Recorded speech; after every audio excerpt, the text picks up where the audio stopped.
తాకట్లో ఉన్న మీ బంగారాన్ని విడిపించి ఆ రోజు ఆన్లైన్ రేటుకి కొంటాం. Sharma gold company. నమస్కారం, వెల్కమ్ టు సుమన్ టీవీ. నేను గీతాంజలి. ప్రస్తుతం మనతో పాటు ప్రముఖ జ్యోతిష్య వాస్తు ముహూర్త పండితులు బ్రహ్మశ్రీ సిస్లా సిద్ధాంతి గారు మనతో పాటు ఉన్నారండి. వారితో మాట్లాడదాం. గురుగారు నమస్కారం అండి. నమస్కారం అమ్మా. శ్రీ విశ్వావసునామ సంవత్సర జాతక ఫలితాల్లో భాగంగా ద్వాదశ రాశుల వారి జాతక ఫలితాలు తెలుసుకుందామండి. అందులో భాగంగా కుంభరాశి వారి జాతక ఫలితాలు ఏ విధంగా ఉన్నాయో తెలియచేస్తారా? తప్పకుండా అమ్మా. ప్రధానంగా కుంభరాశి వారికి సంబంధించి విశ్వావసునామ సంవత్సరంలో అంతా బాగుండాలి, అందరూ బాగుండాలని కోరుకుంటూ ముందుగా గ్రహస్థితులు తెలుసుకునే ముందు కుంభరాశిలోకి ఎవరు వస్తారని పరిశీలన చేసుకుంటే కనుక ధనిష్ఠ నక్షత్రంలోని 3, 4 పాదాల వాళ్ళు తో పాటుగా శతభిష నక్షత్రంలోని 4 పాదాలు, పూర్వభాద్ర నక్షత్రంలోని మొదటి 3 పాదాలు, ఈ 9 పాదాల వాళ్ళు కుంభరాశిలోకి వస్తారు. ధనిష్ఠ 3, 4, శతభిష 4 పాదాలు, పూర్వభాద్ర మొదటి 3 పాదాలు, మొత్తం 9 పాదాలు కుంభరాశిలోకి వస్తారు. ఇప్పుడు మనం కుంభరాశి వారికి సంబంధించి గ్రహగతులు ఒకసారి పరిశీలిస్తే జన్మంలో శని వీళ్ళకి ఏలినాటి శనిలోనే ఉన్నారు ప్రస్తుతం. జన్మంలో ఉన్నటువంటి శని మారి మరి కుంభరాశి వారికి సంబంధించి చూస్తే కనుక రెండో భాగంలో ద్వితీయంలోకి వెళ్తున్నాడు. అంటే మీనరాశి ప్రవేశం జరుగుతుంది వీళ్ళకి. సంవత్సరం అంతా మీనరాశిలోనే శని. తదుపరి దేవగురువు యొక్క సంచారంలో తీసుకుంటే ఈ యొక్క కుంభరాశి వారికి మరి ఇప్పటి వరకు అర్ధాష్టమంలోనే ఉన్నాడు గురువు. ఎక్కడ? వృషభంలో. కుంభరాశికి అర్ధాష్టమం అంటే 4వ ఇల్లు, అర్ధ అష్టమం. కుంభం, మీనం, మేషం, వృషభం. 4వ ఇంట్లో ఉన్నటువంటి దేవగురు బృహస్పతి మరి సంచారంలో మారి 5వ ఇంట్లోకి మే మాసంలో మారుతున్నాడు. ఇది ఒక రకంగా కుంభరాశి వారికి అదృష్టం అని చెప్పాలి. ఎందుకని? అత్యంత శుభస్థానంలోకి గురువు అర్ధాష్టమంలోంచి మారి శుభస్థానంలోకి వెళ్తున్నాడు. అదే సందర్భంలో కుంభరాశి వాళ్ళు గత 5 ఏళ్లుగా పడుతున్న కష్టాల్లో దాదాపు 90% బయటకు వస్తారు. గురుబలం ఒకటి వస్తుంది. ఏలినాటి శని చివరి భాగంలో ఉన్నారు. ఏలినాటి శని చివరి భాగంలో శని ఏం చేస్తాడు అంటే ₹1 ఇస్తాడు. మొదటి భాగంలో ద్వాదశం, దాన్నే వ్యయం అంటాం. మొదటి భాగంలో మొత్తం గుండు కొట్టేస్తాడు. డబ్బు దాచుకున్న డబ్బు అయిపోతుంది, సంపాదించిన డబ్బు అయిపోతుంది, ఎవరి దగ్గర తీసుకున్నది అయిపోతుంది. అందుకనే ద్వాదశం అది అత్యంత ప్రమాదం. ఇప్పుడు ఉదాహరణ, నెలకు 1,00,000 సంపాదించేవాడు ఖర్చులు పోని ప్రతి నెల 10,000 దాచుకున్నాడు. ఎక్కడో ఎఫ్డీలో ఏదో వాళ్ళ రకంగా షేర్స్ ఏదో చేస్తారు తిప్పలు పడి. వీళ్ళకి ఆకస్మికంగా ఆ డబ్బు తీయాల్సి వస్తుంది. ఎందుకని? తండ్రి వైద్యానికో, ఎందుకంటే ఏలినాటి శనిలో తండ్రికి ఇబ్బంది పడతాడు. తండ్రి వైద్యం కావచ్చు, వీళ్ళ ఇంట్లో ఖర్చు కావచ్చు, లేదు ఎక్కడైనా కట్టాల్సి రావచ్చు, ఎవరికో ఇవ్వాల్సి అప్పుడే ఇంటి మీద పడతారు. ఇట్లాంటి కేసులు ఇవన్నీ తగలడతాయి కదా, అప్పుడే వచ్చి వస్తాయి. దాని ద్వారా ఈ దాచిన డబ్బులు సంపాదనలో వచ్చే డబ్బుతో పాటు సంపాదన మీద పెట్టి లోన్స్ తీసుకుంటారు, పర్సనల్ లోన్స్. ఇంకా విచిత్రం చూడండి, కరెక్ట్గా అదే టైంలో ఉద్యోగం పోతుంది. ఉద్యోగం పోయిందని ఈ లోన్ కరెక్ట్గా కుదరదుగా వాడెందుకు వింటాడు? వాడు మామూలుగానే పిశాచాల కంటే ప్రమాదం లోన్ తీసుకున్న తర్వాత, పీడించుకు తింటారు. అందుకని దీనికోసం అప్పు చేస్తాడు. ఇట్లా చిత్ర విచిత్ర హింసలన్నీ ద్వాదశంలో చూసేస్తారు వీళ్ళు. అంటే కరెక్ట్గా చెప్పాలంటే మొత్తం సినిమా కనబడుతుంది. ఇది దాటి మొదటి ఫేజ్ అది. రెండో ఫేజ్ జన్మరాశిలోకి వస్తాడు. కుంభరాశి వాళ్ళు జన్మరాశిలో వచ్చినప్పుడు ఏం జరుగుతుంది? వీళ్ళ ఆరోగ్యం పాడవుతుంది. మనం మొయ్యలేని బండ మన నెత్తి మీద ఉంటే మొయ్యగలమా? పడిపోతాం, కూర్చుంటాం. అట్లాగే మన నెత్తి మీదే ఉంటాడు శని జన్మరాశిలో. జన్మరాశిలో శని ఉంటే వద్దన్న రోజుకో ఇబ్బంది, రోజుకో సమస్య. అమ్మయ్య ఇవాళ గడిచిందిరా అనుకుంటే రేపు ఇంకోటి వస్తుంది.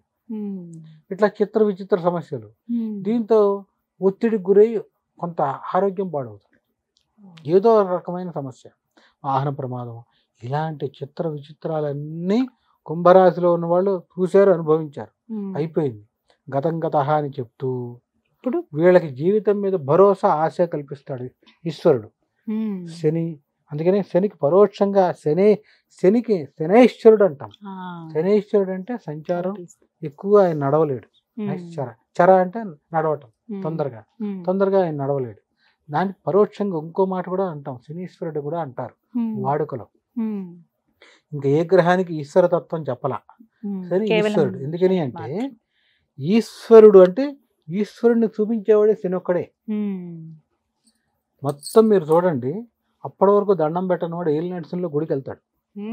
మొత్తం నాదే గొప్పతనం అని సంపాదనలో వ్యాపారంలో ఉన్నవాడు కూడా మొత్తం మొత్తం 10వ అంతస్తు నుంచి పడిపోతాడు కదా. అవును.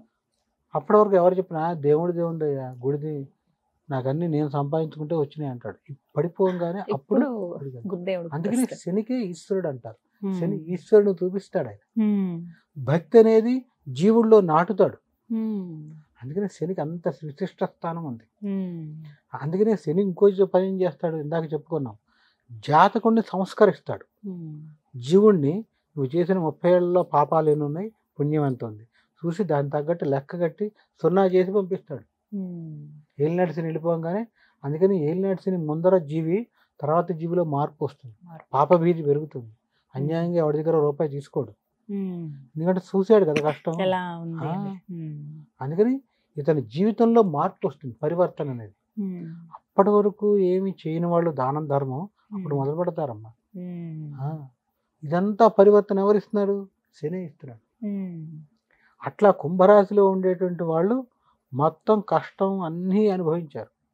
నష్టం, కష్టం, ఎవరి డబ్బులో వీళ్ళు కట్టడం, రకరకాల విచిత్రాలని చెప్పాను కదా. ఉమ్. ఎవడో చేసిన అప్పుకి వీళ్ళు షూరిటీ పెట్టడం, ఉమ్. వాళ్ళు ఎగ్గొడితే ఈ డబ్బు వీళ్ళు కట్టడం, ఇలాంటివన్నీ. ఎక్కడో ఎవరికో ఇవ్వాల్సిన వాళ్ళది ఎప్పుడో మర్చిపోయింది అనుకుని వాళ్ళ ఇంటి మీదకి రావటం, ఉమ్. ఇలాంటి విచిత్రాలు అయిపోయి చివరి ఫేజ్లోకి వచ్చారు.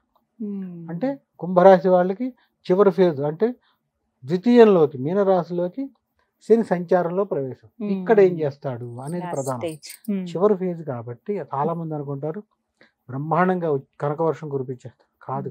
ఉమ్. చివరి ఫేజ్లో డబ్బు ఇస్తాడు, ఉమ్. కానీ ఖర్చు కూడా చేయిస్తాడు. అంటే ఓ. ఇప్పటి వరకు ఉన్నటువంటి అప్పులు తీర్చేట్టు చేస్తాడు. ఉమ్. ఇప్పటి వరకు వేన్లో జన్మంలో ఉన్నప్పుడు తినటానికి అప్పులు చేస్తారుగా, ఉమ్. అవన్నీ ఉన్నవి కూడా అయిపోయేప్పుడు తీర్చాలి. కావాలి కదా. ఆ. ఈ అప్పు తీర్చడానికి శక్తిని ఇస్తాడు. ఉమ్. ఎందుకంటే నువ్వు అది ఎంత మటుకు ఇస్తాడు, మళ్ళీ అక్కడ ప్రశ్న, ఉమ్. నువ్వు ఎంత మటుకు పుణ్యం చేసావో. అంతవరకు మాత్రమే అండి. ఇల్నాటిలో నియమంగా ఉండాలని చెప్పాం కదా ఆ. మొదట్లో. నియమంగా శనివారం నియమం ఇవన్నీ పాటించిన వాడికి జీవుడికి ఎక్కువ ఇస్తాడు. ఉమ్. నియమబద్ధమైన జీవితం అందుకని చాలా ప్రధానంగా చెప్పారు శాస్త్రంలో. ఏ జీవుడైతే నియమబద్ధమైన జీవితం గడుపుతూ ఉంటాడో ఉమ్. వాడిని వదిలేస్తాడు. ఉమ్. చివరి ఫేజ్లో వదిలేయటం అంటే డబ్బిస్తాడు, ఖర్చులు పెద్దగా ఏముండవు. ఉమ్. ఒక్కొక్కసారి చివరి ఫేజ్లో ఇల్లు కూడా కొనేస్తారు. ఉమ్. ఆ? బా. వాళ్ళ ఉమ్. జాతకంలో శని శుభస్థానంలో ఉండి, ఉమ్. జాతకంలో శుభస్థానంలో ఉండాలి. మరీ ముఖ్యంగా పుణ్యకారం ఎక్కువ చేసిన వాళ్ళు, పుణ్యం చేసే వాళ్ళకి ఉమ్. ఖచ్చితంగా యోగాన్ని ఇస్తాడు. ఉమ్. చివరి ఫేజ్లో మరీ ముఖ్యంగా కుంభరాశి వాళ్ళకి చెప్పాలంటే ఆదాయం పెరుగుతుంది. ఉమ్. వీళ్ళ అదృష్టం ఎక్కడ పట్టిందంటే గురువు లక్ష్మీ స్థానంలోకి మారుతున్నాడు. ఉమ్. అది అందువల్ల ముఖ్యమైనది. ఏలినాటి శని జరుగుతోందని కూడా కుంభరాశికి తెలియదు. ఉమ్. ఇక్కడి నుంచి లాస్ట్ ఇక్కడి నుంచి 2.5 ఏళ్ళు. ఏలినాటి శని జరుగుతోందని తెలియదు. మే తర్వాత ఉద్యోగంలో కూడా పెద్ద మార్పు వస్తుంది. ఉమ్. మే వరకు ఏమి ఉండదు. మే తర్వాత ఉద్యోగంలో ప్రమోషన్ కానీ లేదా కొత్త ఉద్యోగం రావటం కానీ, ఉద్యోగస్తులకి, విద్యార్థులు కూడా చదువులో చురుగ్గా ఉంటారు, చాలా బాగుంటారు విద్యార్థులు. ఉమ్. చదువులో ముందు వరుసలో ఉంటారు. ప్రవేశ పరీక్షలో ఎన్నాళ్ళు వెనకలో ఉన్నవాళ్ళు ఒక్కసారి ముందుకు వచ్చేస్తారు. ఉమ్. అప్పటి వరకు రేసింగ్లో వెనకబడిన విద్యార్థులు ముందుకు వస్తారు. ఉన్నట్టుండి వస్తారు. ర్యాంకింగ్లో ఒక్కసారి దూసుకొస్తారు. ఉమ్. ప్రవేశ పరీక్షల్లో ముందర ఉంటారు. ఉమ్. ఉత్తీర్ణత శాతం పెంచుకుంటారు. మే తర్వాత విదేశీయాన యోగాలు బలంగా ఉన్నాయి. ఉమ్. ఉద్యోగస్తులకు ఉన్నాయి, విద్యార్థులకు ఉన్నాయి విదేశీయాన యోగం మే తర్వాత నుంచి. ఉమ్. వ్యాపారస్తులకి వీరికి రావాల్సిన డబ్బు మే తర్వాత నుంచి వీరి చేతికి అందుతుంది. ఉమ్.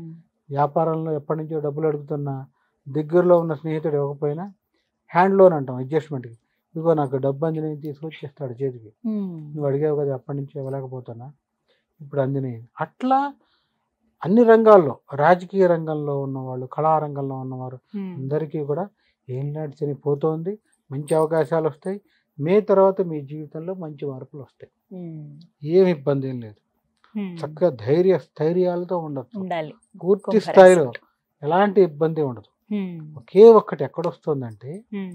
కుంభరాశిలో ఉండేటువంటి ఈ యొక్క జాతకులందరికీ కూడా ఉమ్.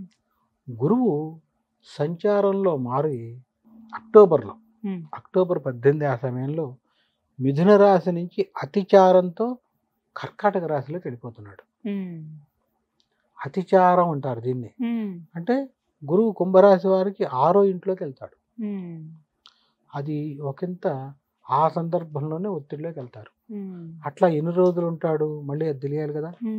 అక్టోబర్ నుంచి దాదాపుగా చెప్పాలంటే 6 నెలలు 6 నెలల వరకు 6 నెలలు ఒకంత ఒత్తిడిలో ఉంటారు. అంటే ఆదాయం ఖర్చు సమానంగా ఉంటాయి. కానీ అక్టోబర్ వరకు ఖర్చు కంటే ఆదాయం ఎక్కువ ఉంటుంది. దాని తర్వాత మరలా గురువు మారిపోయి వెనక్కి వస్తాడు. మార్చి నుంచి మళ్ళీ వెనక్కి వస్తాడు. అట్లా ఏదైనా కుంభరాశి వారు ఇప్పటి వరకు ఎట్లా ఉన్నారు అంటే వెంటిలేటర్ మీద ఉన్నామా లేదా ఆర్థిక పరంగా చితికిపోయి ఇబ్బందులు. ఒక్కసారి వెంటిలేటర్ పీక్ ఆతల పడేయచ్చు. కుంభరాశి వారు ఆక్సిజన్ ఫుల్గా పీల్చుకునే శక్తిని ఇస్తాడు. ప్రధానంగా గురువు మంచి అవకాశాన్ని ఇస్తాడు.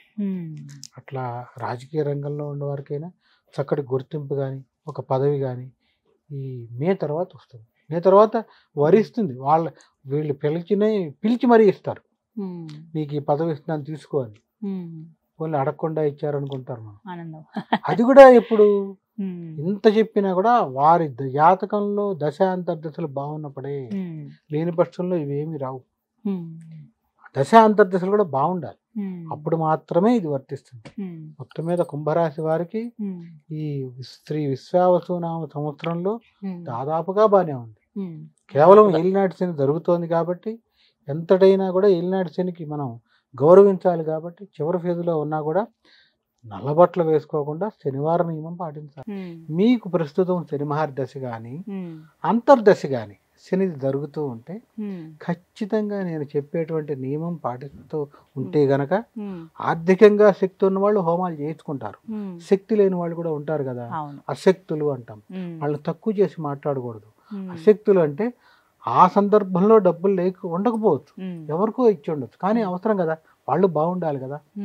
అందుకని వారందరూ కూడా ఇది ఖచ్చితంగా ఈ నియమం పాటిస్తే దాదాపు జరుగుతున్న కష్టం తెలియకుండా బయటపడిపోతారు. కష్టం ఉంటుంది కానీ తట్టుకునే శక్తి ఉంటుందిగా, ఆ శక్తి ఇస్తాడు భగవంతుడు. శరీరంలో నొప్పిని తట్టుకుని మనం వెళ్ళాలిగా, ఆఫీస్కి వెళ్ళాలన్నా. అట్లాగే గ్రహబలం తక్కువైనా బాధలు పెడుతున్నా దాన్ని తట్టుకుని ముందుకు వెళ్ళాలి. అందుకని ఈ చిన్న పరిహారం చేస్తే సరిపోతుంది.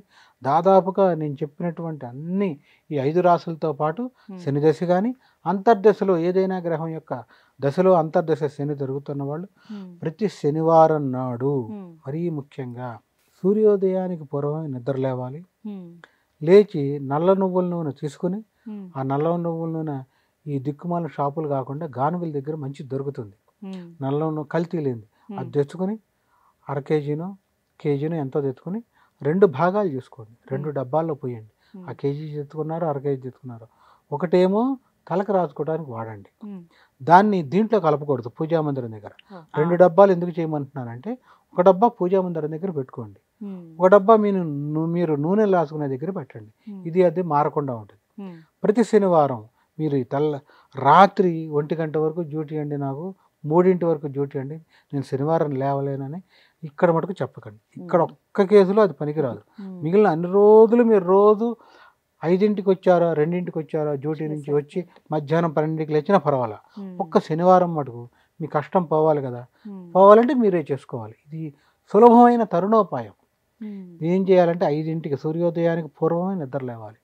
దంతధావనం చేసి ఖచ్చితంగా మీరు తెచ్చుకున్న 2 డబ్బాల్లో ఒకటి పూజామందిరం దగ్గర పెడతారు కదా, 2వ డబ్బా ఉంటుంది. ఆ డబ్బాలో నల్ల నువ్వులను తీసుకుని తలకి రాసుకొని, మొహానికి రాసుకొని, పాదాలకి, కాళ్ళకి, వెనకాల మడవలకి ఖచ్చితంగా రాయాలి. పాదానికి రాచిన వెనకాల రాయాలి. రాచి తలారా స్నానం చేయాలి శనివారం నాడు. చేసేసి ఎవరికి ఏలినాడు శని జరుగుతుందో వాళ్ళు చేయాలి ఈ పని. స్నానం చేసి రాగానే చక్కగా బొట్టు పెట్టుకుని, తైలాభ్యంగ స్నానం అంటాం కదా. తిల అంటే నువ్వులు, తైలం అంటే నూనె, నల్ల నువ్వుల నూనెతో ఈ తైలాభ్యంగ స్నానం అయిపోతుంది. అవ్వగానే తల తుడుచుకోగానే చక్కటి వస్త్రం కట్టుకుని ఉతికింది దీపారాధన దగ్గరికి వెళ్ళి, ఈ దీపారాధనకి వాడేటువంటి నూనె రోజు నూనె కాకుండా శనివారం నాడు ఇంకో డబ్బాలో ఉంది కదా, ఆ నల్ల నువ్వుల నూనె రాగి ప్రమిది ఒకటి దొరుకుతుంది. రాగి ప్రమిది కానీ కుంది కానీ చిన్న చిన్నవి పూజా స్టోర్లో దొరుకుతాయి. అవి 2, 3 ఇంట్లో కొనికి పెట్టుకోండి. ఒకటి తోమటానికి వేసినా ఒకటి ఉంటుంది కదా. శనివారం నాడు దాంట్లో 3 ఒత్తులు వేయండి. 3 ఒత్తులు ఇలా వేయండి, అంతేగాని 3 కలిపి ఒక ఒత్తి చేయకండి. ఇంత చేస్తే అంటే 3 జ్యోతులుగా వెలగాలి అవి. మన ఇల్లు తూర్పు ఉత్తరం దిక్క దక్షిణం దిక్క పని లేదు. మీరు దీపారాధన కూర్చున్నప్పుడు మీరు తూర్పుగా కూర్చోండి, ఈ జ్యోతులు కూడా తూర్పుగా వెలగాలి. ఈ 3 జ్యోతులను ఏం చేయాలి అంటే 3 జ్యోతులుగా ఉంటాయి కదా, ఒత్తులు దాంట్లో వేసి నల్ల నువ్వుల నూనె వేయాలి.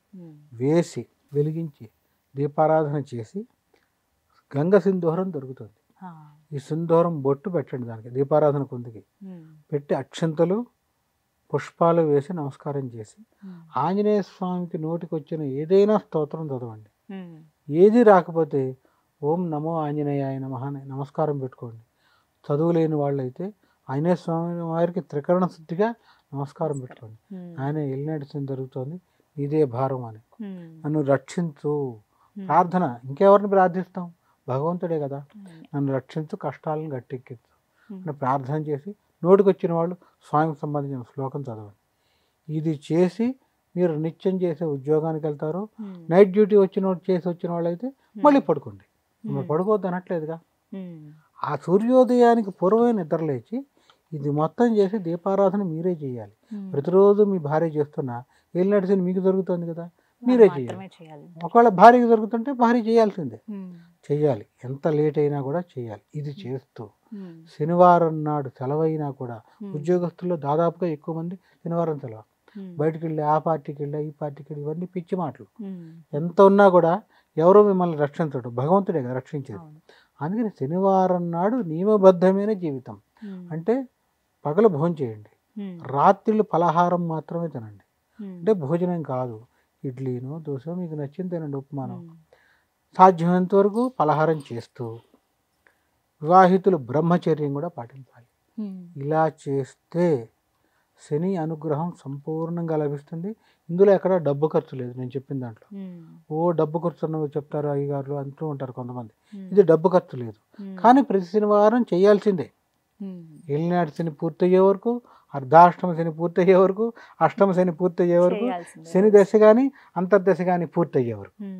శని దశ పూర్తవుతుంది ఒక పటాన 19 ఏళ్ళు, అంతర్దశ అయితే వచ్చేటప్పటికి సుమారుగా 2 ఏళ్ళు 3 ఏళ్ళు అట్లా ఉంటుంది. ఇది పూర్తయ్యే వరకు ఇలా చేయాలి.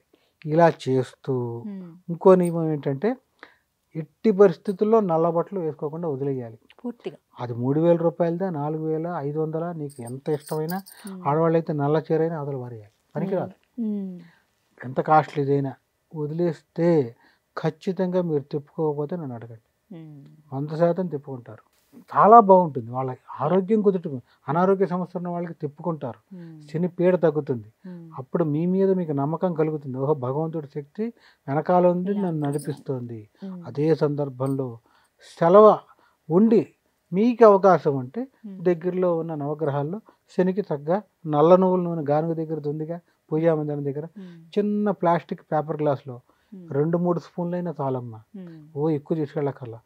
పేపర్ గ్లాసులో కొంచెం పోసుకొని 2-3 గ్లాసులు తీసుకెళ్ళి శనికి పోసేసి నమస్కారం పెట్టేసి మళ్ళీ అక్కడే ఆ గ్లాసు పారేయాలి, పనికిరాదు, వెనక్కి తెచ్చుకోకూడదు.